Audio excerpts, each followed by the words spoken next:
우리 견우는 돈을 열심히 모아서 투자의 목적으로 오피스텔을 하나 구입하게 됩니다. 해당 오피스텔은 직장인이 많은 오피스 상권의 원룸으로 매매로 인한 시세 차익을 얻기보다는 월세를 받아서 수익을 올리기 위해 보증금은 소액으로 해놓고 월세를 높이는 구조로 세팅을 해두었습니다. 견우는 인근 부동산에 해당 오피스텔을 보증금 50만원에 월세 50으로 내놨고 금방 임차인을 구해서 나름 성공적인 투자라고 생각하고 있었습니다. 근데 어느 날 갑자기 관리실에서 전화가 온 거예요. 세입자가 관리비를 200만원 정도를 밀려 있으니 집주인 견우 보고 세입자를 대신해서 관리비를 내라고 전화가 온 거죠. 그래서 견우는 깜짝 놀라서 세입자에게 전화를 해보니까 세입자는 이미 잠수를 탄 건지 전화를 받지 않고, 이런 상황이라면 견우가 세입자를 대신해서 관리비를 납부해야 되는 건지, 만약에 여러분들 상황이라면 어떠신가요? 이런 상황에 대해서 오늘 저와 함께 알아보도록 하겠습니다.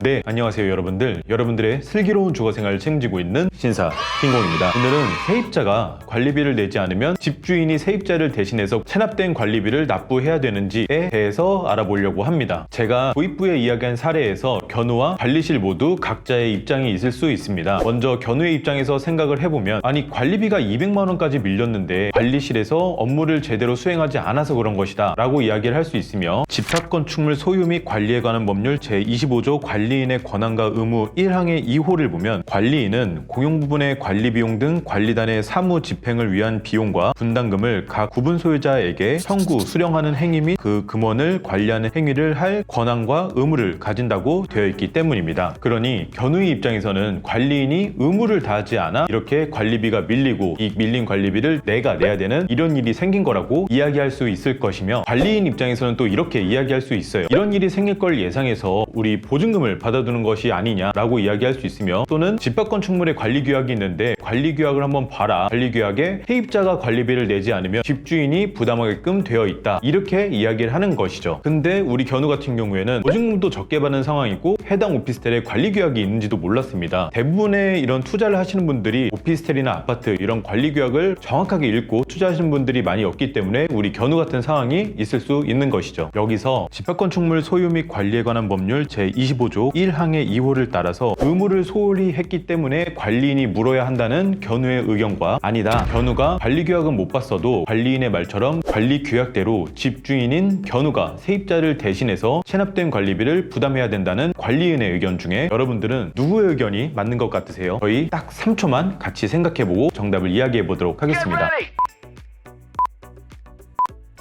네, 정답은 관리인의 말처럼 집주인이 밀린 세입자의 관리비를 부담해야 됩니다. 그 이유는 집합건축물 소유 및 관리에 관한 법률 제28조 규약을 보면, 건물과 대지 또는 부속시설의 관리 또는 사용에 관한 구분 소유자들 사이의 사항 중 이 법규에 규정하지 아니한 사항은 규약으로 정할 수 있다 라고 명시하고 있으며, 구분 소유자들은 이 규약을 지켜야 하기 때문입니다. 때문에 위 같은 사항을 피하기 위해서는 집주인은 투자를 하기 전에 관리규약을 미리 확인해야 되고, 위와 같이 세입자에 밀린 관리비를 집주인에게 부담하는 규약이 있다면 우리 견우처럼 보증금을 소액으로 내어 월세를 높이는 등의 투자는 피하는 것이 현명하다고 할 수 있을 것입니다.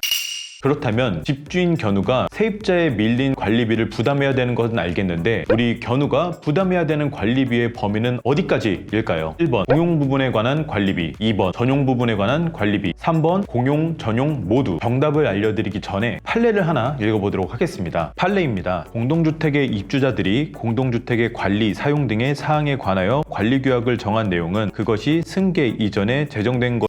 자세한 내용은 아래 판례를 참고하시면 될 것 같습니다. 판례에서는 아파트의 특별 승계인은 체납 관리비 중에 공용 부분의 관리비만 부담하면 된다고 판시하고 있습니다. 그렇기 때문에 경매를 통해서 해당 아파트를 낙찰받은 사람은 특별 승계인으로서 전용 부분과 공용 부분 중에 공용 부분만 부담하면 되는 것입니다. 그러나 여기서 중요하게 봐야 될 것은 특별 승계인과 현재 소유자, 즉 집주인을 구분해서 봐야 됩니다. 공동주택관리법 제2조의 정의를 보면, 입주자 등이란 입주자와 사용자를 말하며, 같은 법 제23조 관리비 등의 납부 및 공개 등을 보면, 의무 관리 대상 공동주택의 입주자 등은 그 공동주택의 유지 관리를 위해 필요한 관리비를 관리 주체에게 납부해야 한다고 되어 있으므로, 위와 같이 관리비를 납부해야 되는 대상을 입주자 등으로 이야기하여 입주자와 사용자를 말하고 있습니다. 또한 최근 강원도에서는 아파트 소유자는 사용자가 체납한 관리비 중 공용 부분에 대해서만 부담할 책임을 지는 것이 아니라 전용 부분에 대한 관리비까지 납부할 책임이 있다는 취지의 판결이 나왔기 때문입니다. 그래서 조금 전 제가 질문드린 문제의 정답은 경매에서 낙찰받은 낙찰자 같은 경우 미납된 관리비 중에 공용 부분에 관한 관리비만 부담하면 될 것으로 보이며, 반면에 집주인 같은 경우에는 미납된 관리비 중 공용과 전유 전체의 관리비를 부담해야 될 것으로 보입니다. 네, 오늘은 세입자가 관리비를 내지 않았을 경우 체납된 관리비를 집주인이 부담해야 되는지에 대해서 알아봤습니다. 오늘 영상이 여러분들에게 도움되셨다고 하면 구독과 좋아요 부탁드리며, 오늘도 여러분들의 슬기로운 주거생활을 책임지고 있는 신사 김공이었습니다. 감사합니다.